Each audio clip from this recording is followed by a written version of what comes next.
Olha aí, ó, o Paris Saint-Germain finalista. A gente já sabia uma metade da final, a metade da Internazionale, que tinha se classificado na terça-feira, e ontem a classificação do Paris Saint-Germain. Que assim, ó, Clara, não é que o Paris Saint-Germain esteve perto de ser eliminado, que o Paris Saint-Germain correu sérios riscos. Não foi desse tamanho. Mas o Arsenal teve chance de abrir o marcador. Aliás, teve chances para abrir o marcador. E não fosse o Donnarumma aparecendo ali, especialmente na primeira meia hora de jogo, e depois ele vai fazer uma grande defesa num chute do Saka que ele pega com a ponta dos dedos, mas aí já é no segundo tempo. Se não é o Donnarumma no começo da partida, eu acho que a gente poderia ter um desenrolar diferente para o jogo. Eu não sei se o Arsenal ia se classificar se ele conseguisse fazer 1-0. Mas a verdade é que no começo do jogo, o Arsenal teve domínio, pressionou o Paris Saint-Germain e não fosse o Donnarumma, a semifinal poderia ter sido outra. Concordo totalmente com você. Foi um PSG que mostrou uma eficácia muito grande, porque conseguiu matar o jogo mesmo sem ter tido grandes momentos, né, em termos de volume de ataque, como teve o Arsenal, especialmente no primeiro tempo. No segundo tempo, acho que as coisas mudam realmente um pouco. Mas a gente precisa falar um pouquinho desse Donnarumma, mas antes disso, só para dar um pouquinho de sensação, no primeiro tempo, eu estava atrás do gol do Donnarumma, né? Então, eu e o Fred, a gente viu justamente esses primeiros momentos e com algumas grandes defesas do Donnarumma. Apesar do Arsenal ter tido esse volume, se a gente pega talvez o confronto completo, a gente não tem a sensação de que o Arsenal ia fazer o gol a qualquer momento. A gente não Não, tinha a sensação de que, como eu tive, por exemplo, no jogo da Inter com o Barcelona, a gente tinha a sensação, o Barcelona vai fazer o gol, o Barcelona vai virar esse jogo. E aí você tem essa sensação pelo que está acontecendo em campo. Eu não tive essa sensação com o Arsenal, acho que o Fred divide um pouco isso comigo, a gente conversou bastante, gravamos vídeos também, claro, para a TNT sobre isso. Então, o Donnarumma foi muito importante, mas acho que vale também um pouquinho dessa observação sobre o Arsenal, porque é também um puxão de orelha numa equipe que tem gastado muito, que tem um grande projeto, um grande técnico, mas que não teve uma... Assim, não foi tão minucioso nas suas contratações como foi o PSG, especialmente nessa temporada, porque é algo também que a gente precisa falar. A gente tem jogadores que chegaram para essa temporada, jogadores que chegaram em janeiro, porque o PSG foi entendendo e pensando as posições que precisava, sem grandes estrelas, né? Mas com muita qualidade. Mas, assim, André, o Donnarumma, ele é muito assunto hoje por aqui. Eu não vou mentir para vocês, eu não minto para o público dessa live, eu acordei agora há pouco, mas eu já comecei ali a dar uma olhada no que eu consegui, e o Donnarumma é muito assunto, porque ele é responsável pelo PSG estar nessa final, tá? É um grande PSG coletivo, mas faltava a este PSG um goleiro que decidisse jogo. sim. O Donnarumma teve outros bons momentos, melhores momentos, alguns piores momentos, inclusive de eliminação em Liga dos Campeões. A gente lembra daquele jogo contra o Real Madrid, né? Do lance com o Benzema. E o Donnarumma, nesta temporada, especialmente ali a partir do Liverpool, ele volta a ser, na verdade, porque ele era assim, muitos momentos no Milan e na seleção italiana também, um goleiro que ganha jogo. Então, o coletivo segurou, o coletivo fez a parte dele e o Donnarumma fez, ok, aqui eu também ganho meu jogo. E com isso, o PSG tá na final. Assim, ó, eu ontem até fui perguntado pela Tainá, durante o programa, para mim, quem era o destaque do PSG, tirando o Luiz Henrique, que eu acho que é unânime que o grande destaque desse time é o seu treinador, que conseguiu fazer do PSG um time. Tudo bem que a estratégia do PSG mudou, e evidente que isso faz também com que se busque um time. Não foi né, um negócio que assim veio a fórmula pronta. Ó, vamos mudar aqui, e porque desse jeito não. Porque o PSG insistiu muito, por muito tempo, nas estrelas e nas estrelas e nas estrelas. Então foi um negócio assim que foi longo o processo para poder finalmente chegarem e entenderem, ó, não vai dar, cara, não vai dar. Vamos mudar aqui o projeto e vamos tentar construir um time. Pode até ter jogadores caros, como vários são. Podemos investir dinheiro, ninguém vai parar de investir, só que vamos mudar o tipo de investimento e o tipo de jogador que a gente quer, porque agora a gente não quer só jogadores que ou vendam camisa ou sejam badalados e atraiam likes. A gente quer um time. E aí o Luiz Henrique foi o cara que colocou isso em prática. O Luiz Henrique montou um time. Então hoje o Paris Saint-Germain, ele realmente é muito diferente do que era até outro dia. Ele é o principal destaque do time. Só que, não podendo votar no Luiz Henrique, eu pensei muito em votar no Dembélé, porque ele é o cara diferente desse time. Eu acho que tem vários bons jogadores. Eu acho que o Doué joga muita bola. Eu acho que o Vitinha joga muita bola. Eu acho que, sabe, o meio-campo do Paris Saint-Germain é um meio-campo que não tem nenhuma grande estrela. Os três são muito bons. Enfim, tem muita coisa bacana nesse time. Tem dois laterais bem interessantes. Tem um zagueiro que encontraram o Pátio, que, pô, é um cara que. E a gente já sabe da qualidade do Marquinhos, mesmo que seja um cara contestado no Brasil. Mas a gente tem vários jogadores. Mas o diferente. O Kvaratskhelia, meu Deus do céu. Falei do time inteiro, eu não falei do Kvaratskhelia, o que ele joga. Então, assim. Mas o Dembélé, eu acho que é o cara mais diferente do time. Dito isso. O Paris Saint-Germain, Clarinha, ele já teve várias vezes caras diferentes no time. Ele já teve. Ele já teve Messi, Neymar, Mbappé, já teve. Ibrahimovic, pô, já teve uma porrada. Cavani, uma porrada. E eu acho que o que faltou em todo esse tempo foi um goleiro à altura do PSG. E eu realmente achei por um bom momento que esse goleiro não seria o Donnarumma, porque ele falhou em momentos muito importantes. Não é que um dia a gente resolveu não ir com a cara do Donnarumma e falar, pô, sabe, pô, esse goleiro não dá. Mas peraí, querido, você nem viu o goleiro? Não, eu tô vendo. Né? Assim, ele foi merecedor de críticas em vários momentos.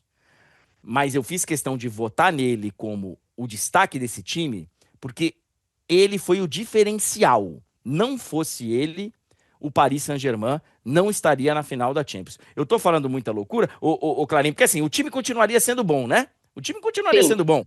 Só que sim, essas duas bolas aí no começo do jogo no 0-0, será que sim. será que se fosse o Donnarumma daquele outro tempo, será que o resultado poderia ter sido outro? Eu não concordo totalmente com você, André. Assim, nessa partida específica, se o Arsenal faz ali 2 gols, muda completamente. E quando teve esse primeiro lance, a primeira defesa do Donnarumma, que é o quê? Com menos de 5 minutos, eu não lembro exatamente, mas foi bem no iniciozinho da partida, eu lembrei do Luiz Henrique falando com a gente no fim do primeiro jogo. Eu pergunto a ele sobre a vantagem e ele diz, Clara, essa vantagem pode acabar em 1 minuto. E quando teve o lance, eu fiz, caramba, quase que a vantagem acaba em 3 minutos. E não acabou a vantagem por conta do Donnarumma. O Donnarumma é um goleiro, André, que talvez a gente não tenha tido uma empatia, não sei se é essa a palavra, no momento de oscilação dele, de juventude, porque estamos falando de um goleiro de 26 anos, tá? Não estamos falando de um goleiro de 33, 34, 35 anos. É um goleiro que, aos 16, 17 anos, era titular do Milan, que assumiu uma seleção italiana com 20 e pouquinhos anos. E era um fenômeno. E é natural, só que a gente não espera isso, porque, claro, né, a gente assiste futebol e a gente vê o cara fazendo 2, 3 anos espetaculares com 16, 17 anos, e a gente já joga lá pro alto, e aí o cara para de ter o direito de oscilar. E talvez, André, ele tenha tido ali entre os 23, 25, 26 anos, o momento de oscilação dele. Ele é muito jovem. Quantos goleiros têm o seu auge aos 22, aos 23? É Lembra aí, difícil. chat, os goleiros não têm um auge com essa idade. É, Então, eu tenho a sensação, e eu concordo com você, viu, André? Eu tive a mesma sensação de que, caramba, o Donnarumma não vai ser esse goleiro. é. E vamos combinar que é um recorte aqui de eliminatórias, né? De mata-mata. Eu imagino que ele possa continuar neste nível, mas a gente também não tem garantia. Mas eu tive a mesma sensação. E aí, quando ele foi começando a ter essas atuações, e aí eu fui, caramba, deixa eu ver a cidade aqui, deixa eu ver quando é que ele foi que tirou no Milan. Eu fiz, talvez ele esteja chegando no auge dele agora. O auge Sim, dos sim. goleiros não acontece com 20 e poucos anos. E assim, teve até alguém que lembrou aqui, e era justamente o que eu ia falar agora, quando começa as eliminatórias contra o Liverpool, quando começa o jogo, tem um lance ali, eu tava narrando, eu narrei esses dois jogos. Tem um lance ali, uma bola é recuada pra ele jogar com o pé. Cara, ele tava inseguro, ele tava, sabe, gera uma sensação, e eu falei isso no ar. Falei, cara, olha o Donnarumma. E Sim, é uma noite que a comparação fica muito cruel, porque é uma noite que o Alisson pega tudo, tudo, tudo. sim. E ali eu acho que virou a chave. Eu acho que ali virou a chave dele, porque na partida de volta começa a ser o Donnarumma, que hoje é esse Donnarumma aí, e que evidentemente ele não começou ali, porque ele é um bom goleiro desde 16, 17 anos, mas ali eu acho que foi o momento em que, sei lá, a sorte virou de lado e a chavinha virou, e aí os deuses do futebol passaram a olhar e falar, pô, cara, você merece melhor, porque realmente ele começa Sim. a partida contra o Liverpool aqui nesse Parque dos Príncipes de uma maneira insegura, e eu realmente achava que não ia dar para ele ser o técnico o goleiro titular do PSG. E muita gente aqui falou: pô, André, Hum. o PSG teve o Buffon, o PSG teve o Navas, pô, não teve no auge. Para, no auge. É. O Buffon é o quê? Cara, o Buffon no Paris Saint-Germain, inclusive, teve falhas que, né, pela idade, pelo.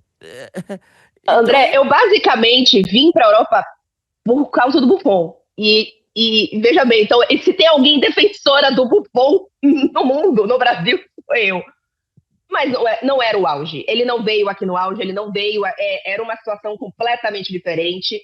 E, enfim, mas André, só que você estava falando desse negócio desse primeiro jogo contra o Liverpool, eu lembro muito disso, porque o Donnarumma estava tão inseguro no início da partida que o Luiz Henrique, e obviamente o Liverpool estava pressionando, que o Luiz Henrique virou para ele no início da partida, e acho que a gente falou isso na transmissão, e mandou ele passou, disse a ele, bola longa, esquece sair com os pés, pode ir na bola longa. O Luiz Henrique passou essa instrução para ele quando estava ali uns 5 minutos.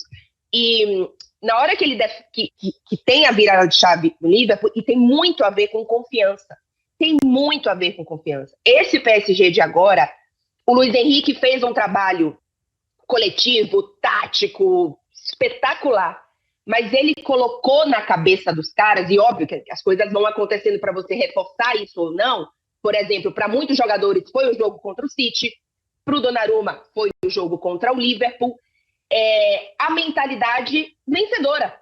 A mentalidade de que a gente pode vencer isso aqui tudo, a gente acredita nisso aqui. E isso é muito especial, isso é muito importante no futebol. A tática é importante, a qualidade é importante, mas tem o você acreditar naquilo, estou falando aqui do futebol de alto nível, ninguém aí é perna de pau. Ninguém aí sabe, é jogador ruim. Então, quando você consegue colocar essa mentalidade além da qualidade, vira outra coisa. é, queria destacar também, para não deixar passar batido, porque o futebol ele é assim, né, cara? O Arsenal ele demorou muito. Ele tem um começo de jogo bem interessante. E aí, cara, ele volta pro segundo tempo meio que, sabe, meio assim, nem vai nem racha e tal. Aí depois, quando sai o gol do Saka, é que o time vai em cima. Aí tem uma chance com o próprio Saka. A bola até é difícil, porque é um chute muito forte que vem lá da esquerda. E ela subiu demais. Mas no geral, a classificação do PSG para a final, ele é muito merecida.